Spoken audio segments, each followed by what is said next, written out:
first and goal. Brissett in the pocket, fires, caught, touchdown. David Njoku.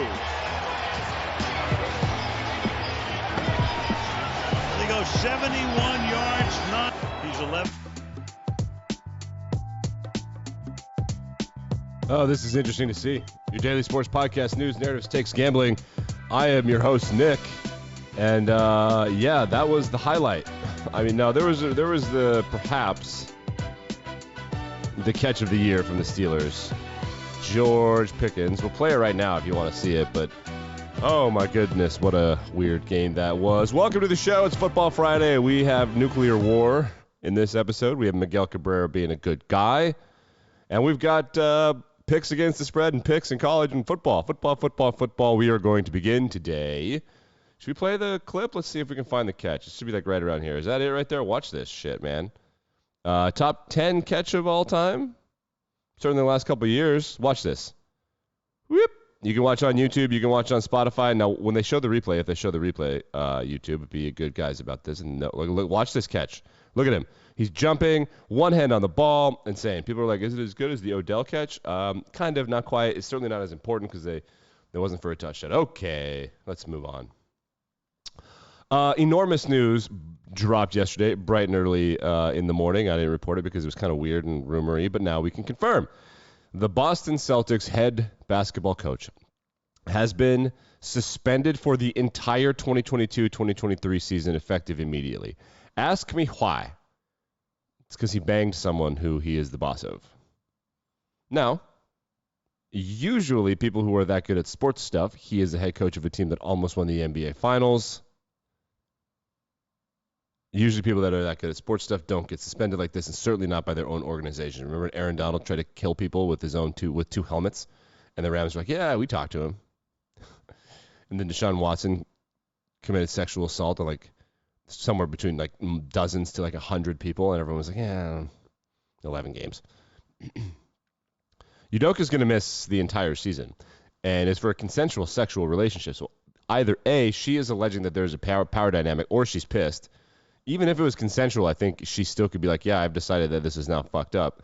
And I think there might be legal ramifications. Or, also possible, it could be someone's daughter or wife. And that someone could be many, many, many times more powerful than Udoka, which could be what's happening here. We will look into it. It's not controversial Friday. I will say what everyone's really pissed about is his wife is Nina Brown, the wife and mother figure from, I think, Fresh Prince. Yeah, she is incredibly gorgeous and far out of his league.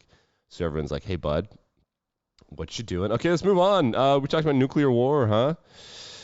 University of Utah student has been arrested for threatening to detonate the school's nuclear reactor if the football team lost. I'll be honest, this is the kind of passion that I thought Utah's been missing for quite some time. They are a great football program, but they only have their stadium's like 50,000 people.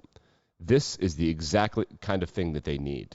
I'm kind of joking. This 21-year-old doesn't know how to detonate the nuclear reactor. Relax. He probably didn't know that there was a nuclear reactor on campus.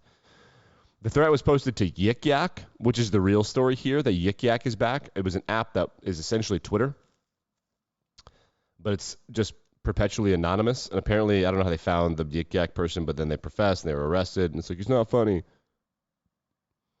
What about freedom of speech, man? No reasonable person could think that this dipshit could detonate a nuclear reactor. Irregardless, now the Russians know that there's a nuclear reactor in Utah. Who to thunk? Okay, moving on. Baseball before we get to Football Friday. Miguel Cabrera won the Triple Crown 2012, 2013, 2014. I don't actually recall. Somewhere in there. He did it with he was insane, like 340 batting average, 40-something home runs. Well, Aaron Judge is getting close. And they asked Miguel, and Miguel Cabrera gave his endorsement, saying, I hope he gets it. Baseball guys will occasionally say something like a little convoluted, like, well, it's all about the history of the game, which means, like, fuck that guy. But Miguel was like, yeah, I hope he gets it. He was the last person to get a Triple Crown. It's been like 10, 12 years. Before that, it had been like 50 or 60. It's really hard to lead the MLB in batting average, home runs, and runs batted in. Judge looks like he's going to do it. However, Miguel Cabrera ran away with the MVP when he won it in 2012. Aaron Judge is up against Shohei Ohtani, who can also pitch, which is more important than right field, which is where Judge plays. All righty. We'll save some Brett Favre stuff. There's no news. But Brett Favre, just more people getting mad. Okay. Last night, the Cleveland Browns beat the Pittsburgh Steelers by 7. The spread was Steelers plus 4.5. I said that would be good. But then I said that the over would hit, and I'll be honest, it was 38. And then down 10, got to make it a 2-possession game, Mike. Got to make it a 2-possession game, Mikey Tomlin. So with about 2:50 left in the game, instead of going for it on 4th down and kick the field goal, they cut it to a 1-possession game, and we got that over. I knew there was never a doubt. Always, when the over's under 40, and especially on a primetime game, it's easy to root for that over, man. Never a doubt. And that segues. Let's start previewing what's going to happen this weekend. Let's look at gambling and narratives. The first things first is that in college football, there are 2 awesome games, and then there's one game that is kind of awesome on paper but is actually boring. College game days in Knoxville, and they're going to do Florida versus Tennessee, which is a real goddamn tragedy because Kansas and Duke are both undefeated, which is fun. Kansas sold out a football game. This game was scheduled in football, so the Kansas and Duke would have to play in basketball, right? 2 basketball schools, 3-0. Duke was randomly good a couple years ago. Kansas was randomly good, of course, 15 years ago, just like they were top 10 team in the country, like the entire season, essentially.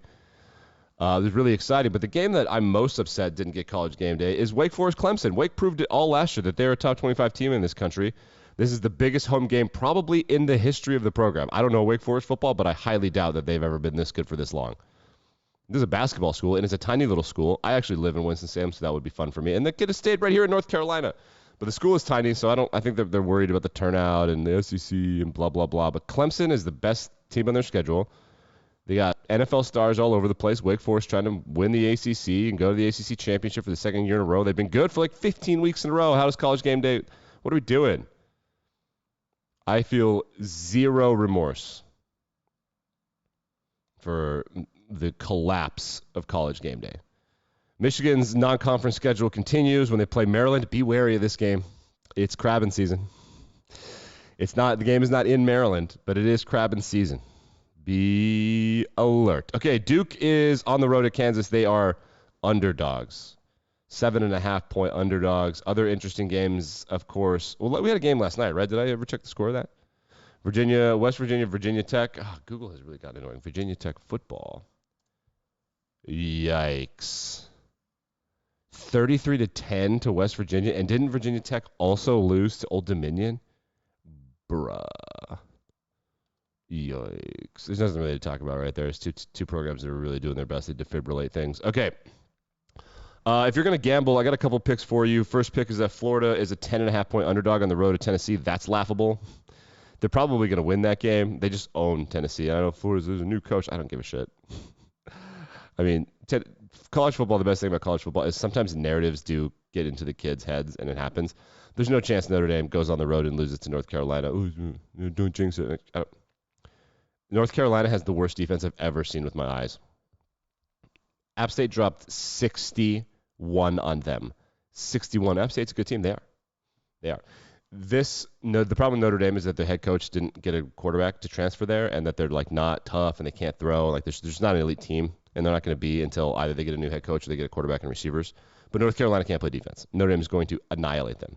So Florida and Notre Dame, I think, are locks to win games. And I also like Wake Forest against the spread. Wake Forest 7.5-point underdogs in the biggest home game of all time. It's not. I think it's sold out technically, but it's not like a huge deal. I love that. Other than that, the college football slate's a little tepid. I think that there are some things that could happen. Keep an eye on Michigan, Maryland, like I said. Other games, I think Oregon State's got USC. Remember, it's been like 20 years, Oregon State, 20 inaccurate, 13 years since Oregon State ruined USC's season 2 years in a row. Trojans are a top 10 team. They're on the road in Corvallis, Ames, Iowa, Oxford, Mississippi, not places you want to play if you're trying to put together a good season. Also Utah. Kansas State's at Oklahoma. Kansas State, that's a sad program now. Oklahoma's going to cruise. Wisconsin, Ohio State is going to be good. Wisconsin will be leading this game sometime in the second quarter. Ohio State will win by 30 or 40. I think the game of the weekend is actually probably Arkansas and Texas A&M now that I think about it. That's a good game. I think Arkansas has a chance to put the old Aggies out of their misery. Let's move on to NFL football. I'm going to start a new trend. No, I'm going to start a new bit here where for all of you degenerate gamblers out there, I'm going to put something out there. I'm going to call it the Chaos Parlay.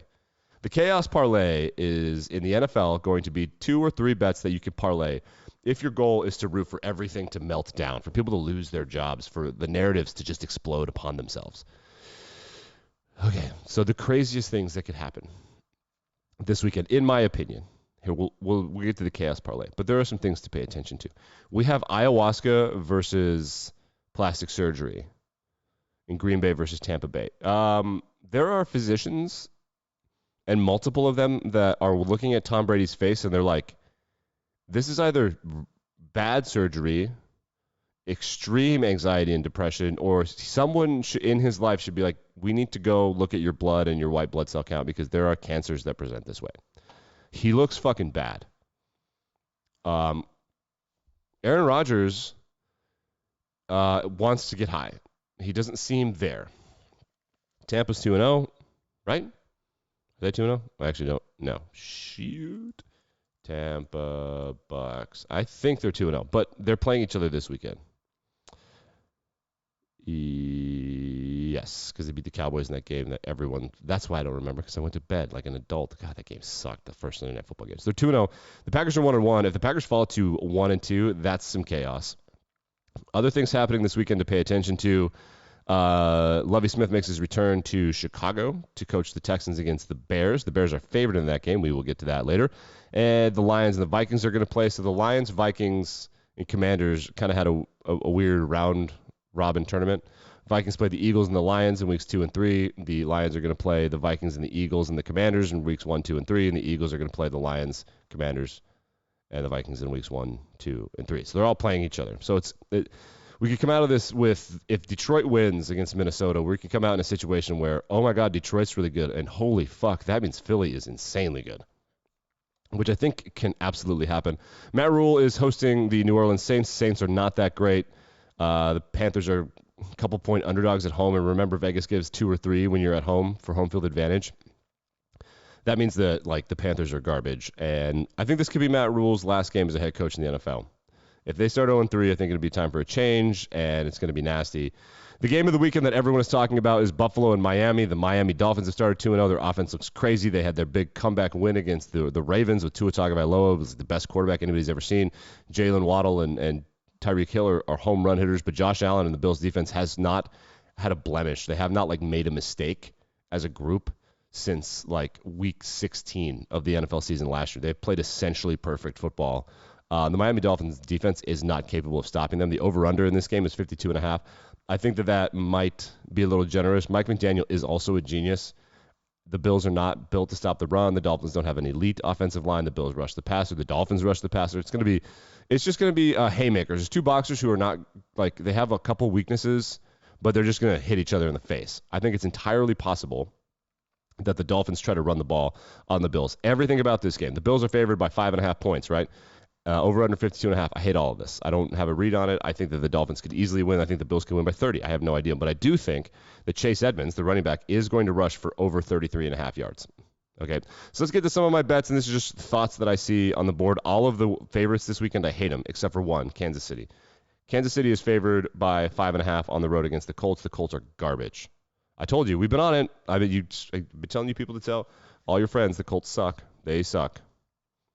They're not going to be any good. But for underdogs, I like the Lions. They are on the road against Minnesota. They are plus 5.5. Dan Campbell is something like 9-10-2, 11-2 against the spread when the spread is 3.5 or more, which is nuts. The only teams that have covered are the Bengals and the Lions, or the Bengals and the Eagles, excuse me. The Commanders are 6.5 point underdogs at home against the Eagles. Ebbs and flows of the league make me think that the Commanders are going to get this game. Terry McLaurin is the exact kind of wide receiver that Darius Slay just cannot cover. My eyes tell me that the Eagles are going to cover 6.5 easily, but these are professionals, grown men, they get paid too, etc. The Bears are going to get their shit pushed in by Houston. Lovie Smith is coming back to Chicago. The Texans put up that fight against Indianapolis. They're not 0-2, they're 0-1-1.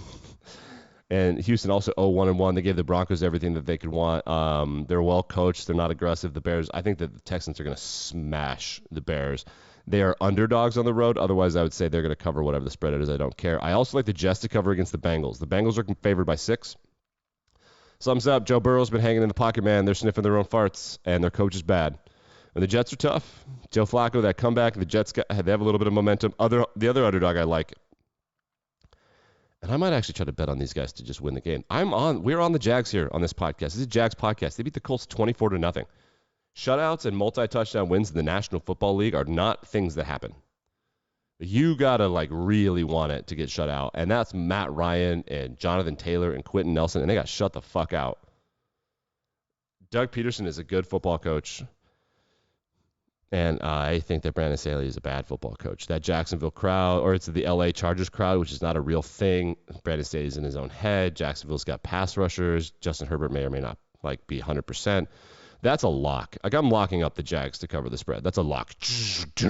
Lock sound effect. Okay, let's get it to the chaos parlay. Things that I want to watch. The reason we're not previewing one of the games in the chaos parlay is because it's on Monday night. Oh, other games. Shit, there's so many. I forgot about football season. The Cardinals are hosting the Rams. The Rams are 1-1. The Cardinals are 1-1. Lots of crazy games last weekend. The Rams escaped by the skin of their teeth. The Cardinals came back in a crazy fashion. They escaped. The Broncos are hosting the Niners. The Niners are favored by 1.5, and I'll be honest, that's the other favorite I like. The Niners are going to win by 50. The Broncos, they are a goddamn mess.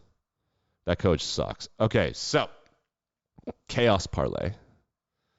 The parlay you bet on if you want to watch the world burn, like in Batman.